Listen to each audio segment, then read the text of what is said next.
Dans notre émission Anéantissement de la Libye du 11 novembre 2015, nous avons déjà parlé de la mort de l'ancien président de la Libye, Mouammar Kadhafi, et des circonstances qui ont mené à cela.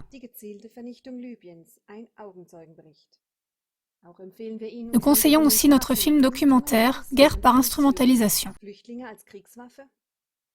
Celui-ci montre en détail que l'élimination ciblée de Kadhafi et la destruction de la Libye n'étaient rien d'autre qu'un coup stratégique adroit dans le très vaste plan de quelques stratèges globalistes.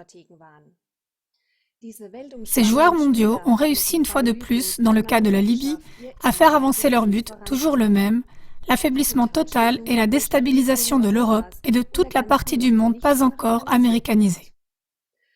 À l'aide de flux de réfugiés incontrôlables, l'Europe doit être déstabilisée et sombrer dans le bourbier de problèmes sociaux, économiques, politiques, mais aussi religieux, toujours croissants.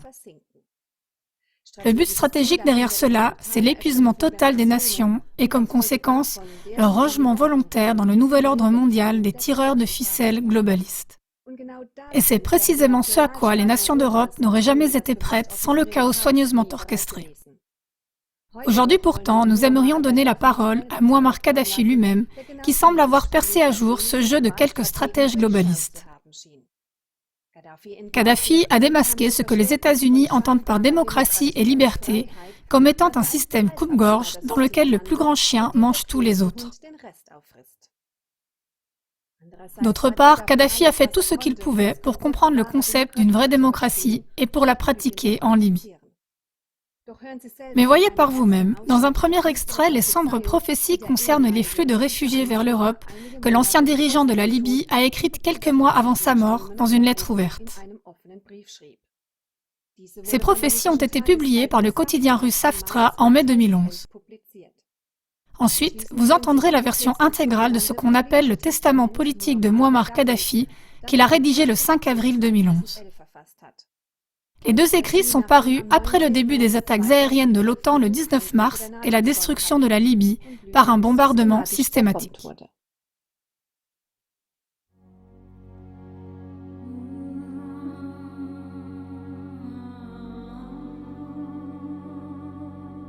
Arrêtez, peuple de l'OTAN.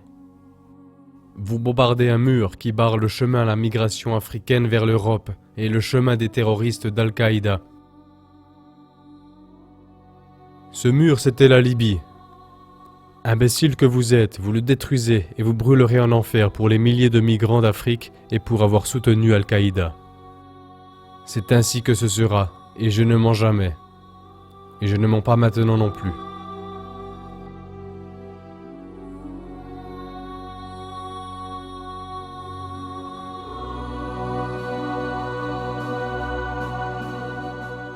Mémoire de ma vie. Colonel Mouammar Kadhafi, chef de la Révolution, 5 avril 2011. Au nom d'Allah, du bienfaisant, du miséricordieux. Pendant 40 ans, ou était-ce plus, je ne me souviens plus. J'ai tout fait pour donner aux gens des habitations, des hôpitaux, des écoles, et lorsqu'ils avaient faim, de la nourriture. Au Benghazi, j'ai même fait du désert une terre agricole. Je me suis imposé contre les attaques de ce cow-boy de Reagan, lorsqu'il a tué ma fille adoptive orpheline. Il avait essayé de me tuer. Au lieu de cela, il a tué cette pauvre enfant innocente. Ensuite, j'ai aidé mes frères et sœurs en Afrique avec de l'argent pour l'Union africaine. J'ai fait tout ce que je pouvais pour aider les gens à comprendre le concept d'une vraie démocratie, dans laquelle des commissions du peuple dirigent notre pays. Mais comme on me l'a fait comprendre, tout cela n'était pas assez. Même des personnes qui avaient des maisons avec 10 chambres, des costumes neufs et des meubles neufs n'étaient jamais satisfaites. Égoïstes qu'ils étaient, ils voulaient toujours plus.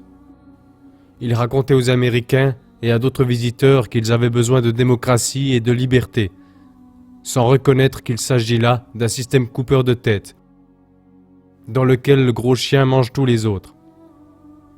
Mais ils étaient comme ensorcelés par ces paroles, sans voir qu'il n'y a pas de médecine gratuite en Amérique, pas d'hôpitaux gratuits, pas de maisons gratuites, pas d'éducation gratuite et pas de nourriture gratuite. Sans parler des gens qui mendient ou des longues queues pour une assiette de soupe. Non, quoi que j'ai fait, pour certains ce n'était jamais assez. Mais d'autres, eux, savaient que je suis le fils de Gamal Abdel Nasser, le seul vrai dirigeant arabe et musulman que nous ayons eu depuis Saladin. Lorsque j'ai revendiqué la Libye pour mon peuple, comme il a revendiqué le canal de Suez pour son peuple, c'était ces traces que je tentais de suivre pour protéger mon peuple de la domination coloniale, de voleurs qui nous voleraient. Je suis désormais soumis à l'attaque de la plus grande puissance de l'histoire militaire. Mon petit-fils africain Obama voudrait me tuer, pour enlever la liberté à notre pays, pour nous enlever nos habitations gratuites, notre médecine gratuite, notre éducation gratuite, notre nourriture gratuite, pour la remplacer par le vol selon le style américain, appelé capitalisme. Mais nous tous dans le tiers-monde, nous savons ce que cela veut dire. Cela veut dire que les grands trusts dirigent le pays, dirigent le monde et que les gens souffrent. C'est pourquoi il n'y a pas d'alternative pour moi. Je dois prendre ma place. Et si Allah le souhaite, je mourrai en suivant son chemin, le chemin qui a rendu notre pays riche en terres agricoles ainsi qu'en nourriture et en bonne santé.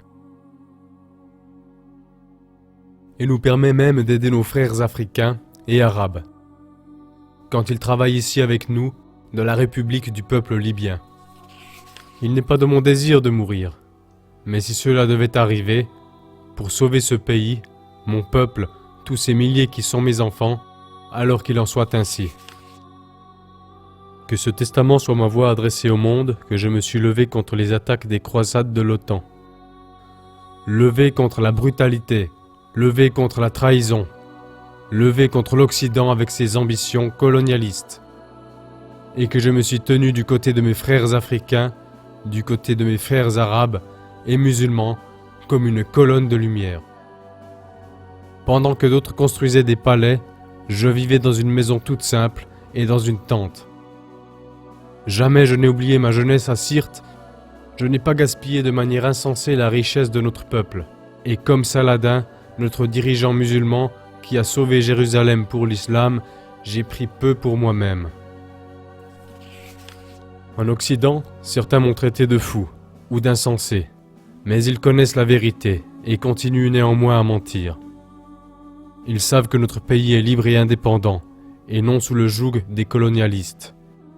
Que ma vision, mon chemin est compréhensible et l'a toujours été, et qu'elle est dans l'intérêt de mon peuple, et que je vais me battre jusqu'au dernier souffle pour nous garder libres. Puisse Allah le Tout-Puissant nous aider à rester croyants et libres. Colonel Mouammar Kadhafi, 5 avril 2011.